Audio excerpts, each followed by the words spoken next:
Mm, mm.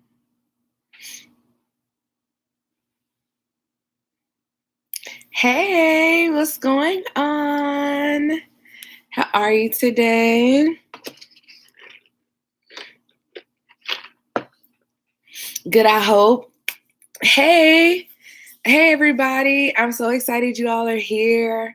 I'm doing really good. So today I'm going to do a story time video with you all. This is a live story time of the time I received an oral warning. So I'll explain all of that to you all. I know you're interested. So definitely stay tuned. I'll try to get some questions answered over here if you ask a question. But I really want this video to focus on the story time. But again, if there are questions, just ask them. And if I can get to them, then I absolutely will. I know we'll have some more people to join later, but I want to be here all night because I just actually traveled home today. I've been out of town and I am so tired. I just want to go take a nap right now. So, anywho, this is the story. This is the story of the time I received an oral warning. So in 911, there are many different types of kind of like reprimands. Lots of different things that you can get in trouble for, and lots of different ways to get in trouble for those things. Like you might get written up, you might get an oral warning, you might have to do what they call a counseling. So it's many different things that you could do as a result of something like either a call that you took, or you didn't follow the right procedures, or you got too many deficiencies and things like that. So I remember sitting at my console one day and my supervisor sent me a message because in 911 you have lots of instant messengers. So she sent me an instant message and said, come to my office, I need to talk to you. So I'm thinking like, oh Lord, what did I do? And I'm trying to just play all the calls back in my mind to just to see if I can think of anything that has happened in a call that I didn't do correctly. And so I walk into the office and we go in there and she plays the call. That's what they do. They always play the call back first and ask you, do you remember on such and such day you took a call about blah, blah, blah, blah.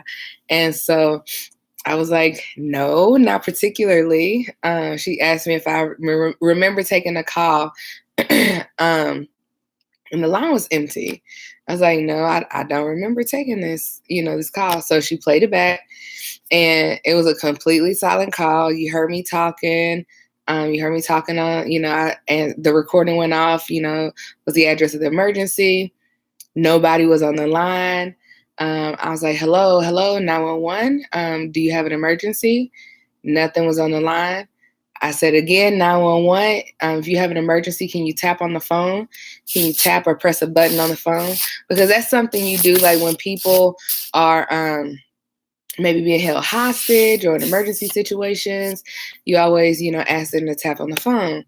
And got a location, like a general location, but it was completely quiet. And I was like, okay. So we disconnected because I stayed on the line just to, make sure I didn't hear anything else, which I didn't hear anything else.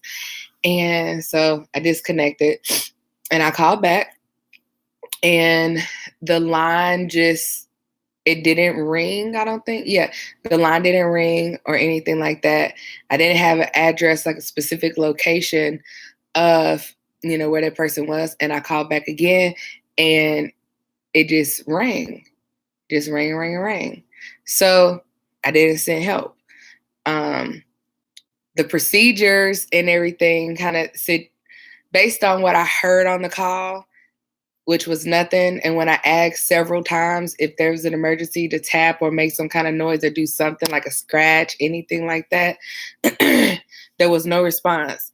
And there have been times when I've said that to people.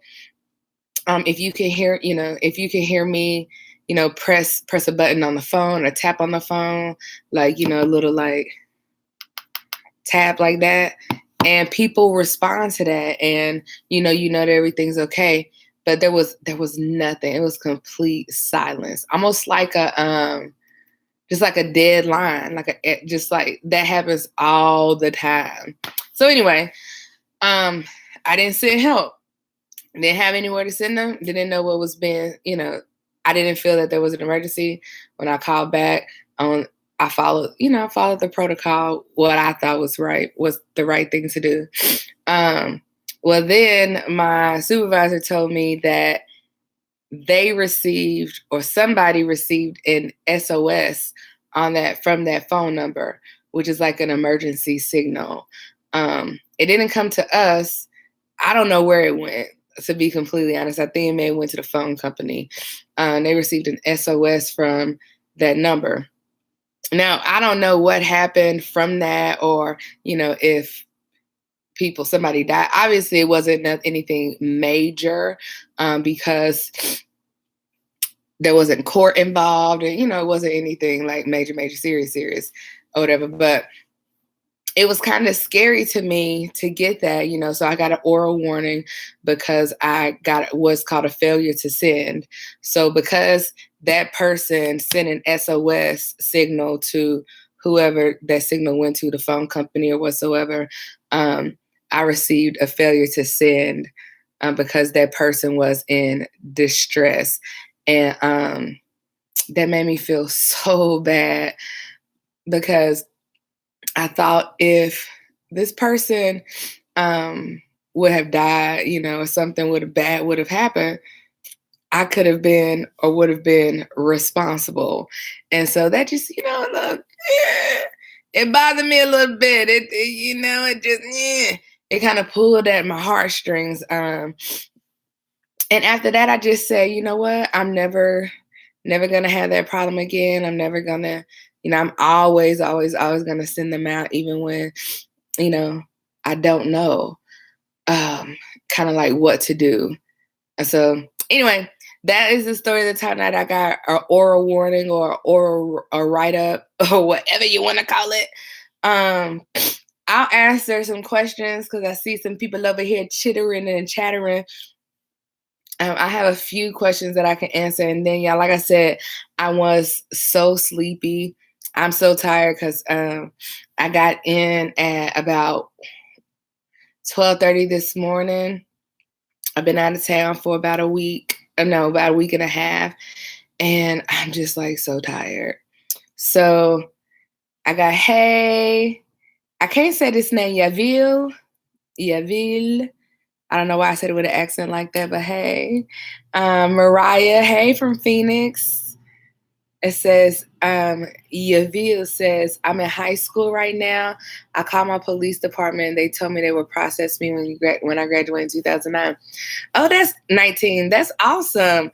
Like, that's really good to kind of, I guess, if you know in advance that you really want to be a dispatcher and, you talk to the police department and see what opportunities they have available for you, whether that is just, sitting in the police station and helping when people come in who want to file police reports or things like that. And I think that's very beneficial, very useful, helpful, helps you learn verbiage, helps you understand what law enforcement entails. And then it also can help you as a dispatcher, because kind of what are some of the things that they're having to deal with at the police station. Because just like people call in crazy, not necessarily crazy, but crazy things, they sometimes walk into the police station, into the police department with interesting things as well. They will call over the dispatcher and say, can you give us a walk-in? Or even the fire department, sometimes people will walk in there and we have to send police. So it's always interesting.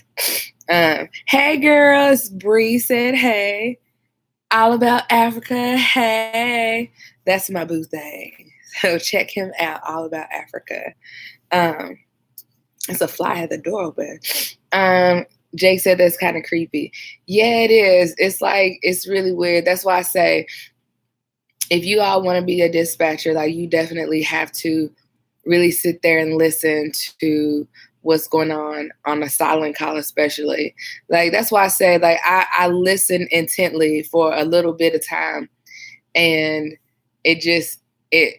was nothing on the line that was concerning, or I don't know. But I understand the mistake that I made, and I'm not saying that, oh, I shouldn't have got that. I definitely understand completely where, I messed up, or, all of that. I definitely get it. So no opposition there. Okay. Yavi says, also, isn't it true that when someone call, all their information pop up, or their current location where they at? Because when I have an emergency, I call, they asking where I am. Like I thought they were supposed to know that. Okay, so let me give y'all a little bit of just a little bit of information and insight about 911 and the signals on like the cell phone towers.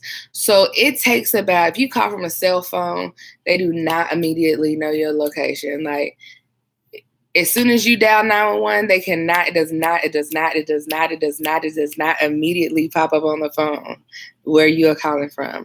It takes a few minutes. It'll give you the dispatcher the general vicinity of where you are, but it could be like 50, 100, 300 feet. And it just kind of has a tower like wavelength like that kind of expands and shows like what tower it is. Now, after about 10 or 15 seconds, it'll refresh and give an exact or a more accurate location.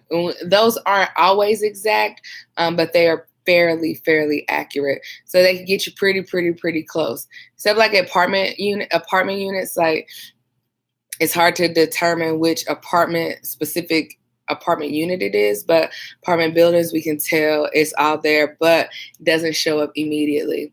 If you need to call 911 and you don't know where you are, you're at a business or something like that, the best thing I can suggest is to call from your landline phone. Especially like if you're at work or something, call from a landline if you need to call 911. That'll give the dispatchers your exact location as soon as you call. No problem, no questions asked. But they don't know your exact location immediately, unfortunately. All right, so Madeline says, I just got hired as a sheriff communications dispatcher for the county. Yay, congratulations. Love your videos. Thank you. Thank you, Madeline. You know what? Congratulations, first of all.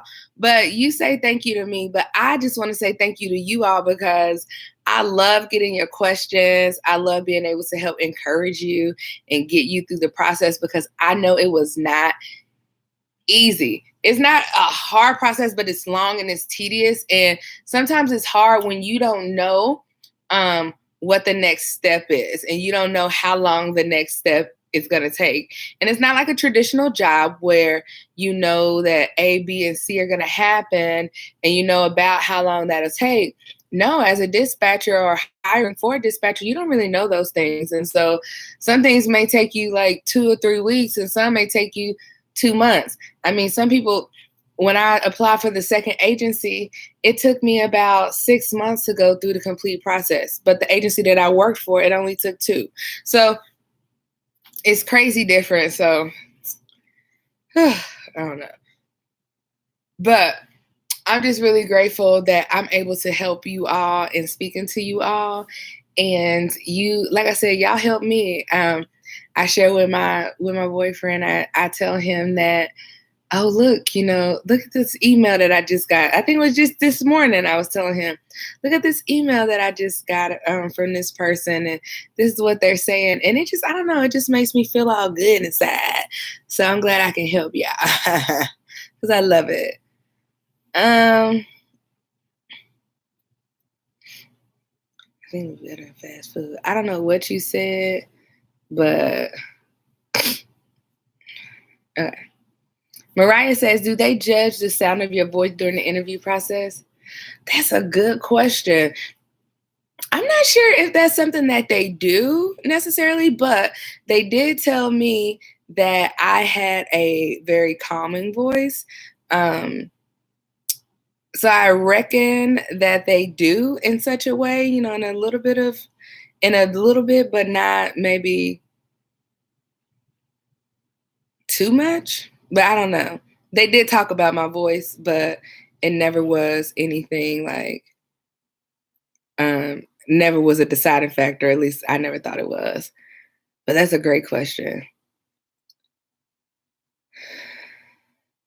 Yavil, what is the benefit they give for people who bilingual like me? Do they care? Good question. I think that it would definitely depend on the language that you speak. That's first and foremost. The agency I worked at, you could not give instructions in another language if you were fluent in that language. You could not, unless you had been certified to do so. So I understood Spanish a little bit, but if I wasn't, if I was fluent in Spanish, I would have to take a test that said that I was fluent enough to take calls in Spanish. And then not only are you taking them in Spanish, then you're having to translate them. So all that to say is yes, it is a benefit for people who are bilingual. Do they care? Yes, they care. However, there is a thing called a language line, and they're gonna always call the language line, and they have like, all of the languages. But if you speak a language and it's faster for them to speak to you than it is to get to the language line, like in an extreme emergency, then I'm sure they would come to you. Yeah. I think that worked. Thank you so much. You're very helpful. You're so welcome. You're so welcome. Mm-mm-mm-mm. Yeah. And like I said, it is good to speak another language, but it's definitely not necessary. I didn't speak any other languages fluently. I don't speak Spanish well. I can understand it enough, but I don't speak it well at all. And I took lots of hundreds of calls in Spanish, even had to take one in Russian before. So, yes, yes, yes.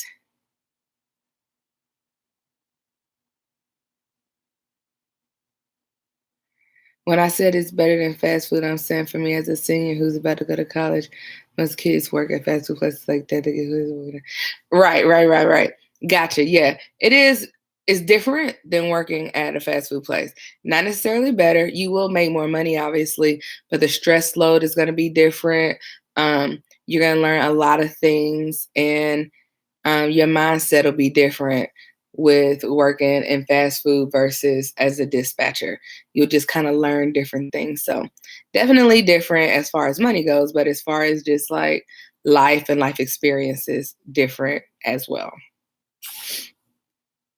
All right, guys. I don't know if there are any more questions, but I got 3 more minutes. I'm logging off at 9:20 so I can get myself together.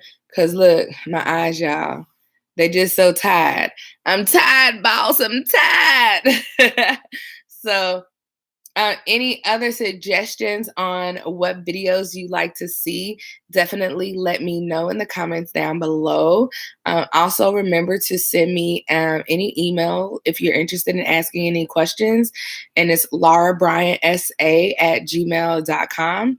I'm thinking of starting a new email just specifically for YouTube 911 questions. So if that's the case, then I'll definitely let you all know. You said, Yavil, you said you speak Haitian Creole, was born in Haiti. I came here in elementary. I speak Creole at home, so I'm very fluent. Awesome, awesome, awesome, awesome. That's really good, really, really, really good. You also have to be able to read it and write it. So if you could do that, I'm sure you could pass the test with no problem. So you should be good to go if that's the path that you decide to take, for sure. And then the last question I'm gonna take, unless you super chat me, and then I answer any of your questions. But the last question I'm gonna take is this dope ass lady. It says, "How was your first day on the job? Was it just an orientation?" Yes, that was my first day on the first day on the job. I was sitting in classes, kind of learning, doing that orientation stuff that you do your first day of work. But I'll kind of consider, for all intents and purposes, I'll consider for this video my first day as like my first day with on the job training. And my first day with on the job training, it was kind of scary, but I was excited. It was like this weird adrenaline rush. So yeah, it was just like, whew, I gotta finally do this. I'm gonna do it with somebody. And she was like, okay, you ready to take a call? I was like, you talking to this girl? Nope, I'm not ready at all on the inside, but on the outside, I was like, yeah, let's go. And I did. I started with a non-emergency and I got it. And the rest is history. It was good, girl. It's nervous. You nervous, like for sure. You nervous. Like feel like you about to shit on yourself. But you good. I remember one time taking this, I think I was telling y'all on one of my story times about the time that I somebody was being kidnapped allegedly, and I got hot and I had to take my jacket off. Man, my armpits were sweating. And my armpits do not sweat, but that day they did. Man, I swear, like everything around me was like sweating, like my whole self was just like, come on. That's what I wanted to do. So it was cool. But anyway, guys, I'm gonna go to bed. Madeline, you asked me any new tips for a new hire in dispatching. I have some things on that in some of my videos. Which one would that be? Like things you need to know going in, like things you need to know on the first day. Definitely watch that video. It's going to give you a lot of information for a new hire, things that you want to know to kind of get you a step ahead in the game. So yeah, and I said I want to answer no more questions without the super chats, but I'm gonna get this last person, not Yaville, because girl. Okay, Yaville, I answer your question last. Lonnie and Yaville, these are last questions because chick is that. Any tips to pass typing in a critical test? Yes, practice. Go online, look up online typing tests, and practice typing. That's the only way you're going to build up your speed and your accuracy is to practice doing it. I've always been a good typer, but it wasn't until I was typing every day, constantly, and fast that my speed just really picked up. And that came from dispatching. So go to those online typing tests and type. And the cool thing about those are that they use like just really random letters, sometimes like Q's and P's and Z's, letters that you don't always stroke to all the time. So in your on your critical test, they may have those same types of passages and you have to stroke from, and so you just kind of learn how to stroke faster. Guys, it's not like I say that. And I learned to type when I was so young, in elementary school. And I started school in the 90s, like 1990. Actually, 89, I went to pre-K at 4 years old. I started school in 1989, and they taught us to type. So, yeah, you say you type 20 words a minute. Jeez, that's like this. Maybe, I don't know. Just practice. Yeah, 20 ain't cutting it. You ain't gonna never get it at 20. So just practice. Don't even waste your time going to take the test until you have gone to those things and practice. And I promise you, yes, it's a little discouraging when you see, dang, I'm only 20 words per minute. Dang, boss. But as you continue to practice, you'll soon get up to 25 and then 28 and then 30 and then 32. And the next thing you know, you'll be doing like 40 and you don't even know it. And you don't even, you're not even looking at the keys. You just kind of looking at the screen and typing because your mind and your fingers are working together. So you got it. Don't be discouraged. Don't LOL. I'm serious. You got it. Like I promise you, you really do have it. And then, see, Yaville said that's how she became a faster typer, by doing games and stuff when she was bored. I promise you it works. Practice your typing. There was even this guy who worked where I worked, and they wanted him, but he couldn't type well. And they helped him through with some typing classes so that he could become a better typer. So I promise you guys, like you really go out there and you really do it, like practice, work hard. They'll see that you're determined and they hire you. They hire you. Let's see. And I think I saw, oh, you will ask, do 911 dispatchers wear uniforms or come to work dressed professionally? It just depends on the agency that you work for. Where I worked, we did not wear uniforms. Some agencies do wear uniforms, but we did not. We had polos, and also blouses, and then also we could get a jacket. You get like 5 different things, but you could also dress casual to work. So some days I wore my polos when I just didn't feel like trying to figure out what to wear. That was an easy fix. Just wear my polos with some jeans or some khakis or some cute black pants, black skinny jeans, and be good to go for the day. Not like anybody saw me, but I used to come there and try to slay with my face. My brows was on fleek like that. Yes, it was great. But yeah, just, just depends on the agency. All right, guys. Well, I am so tired. So I'm going to go to sleep, and I'm definitely going to do more of these. I kind of enjoy doing the live story time followed by the questions. If you enjoyed that, give it a thumbs up. If not, keep it moving. But if you want to see that again, definitely leave it down in the comments below. Also, guys, please remember to rate, comment, and subscribe this video. Share it with your friends. If you know someone who's interested in becoming a 911 dispatcher, share my videos with them. Let them know, hey, I know this girl, and she used to be a 911 dispatcher. She be helping us out. Okay? Share my stuff. Let people know all about it. You guys, y'all have a good night, and I'll see you on the next video. Love you. Bye.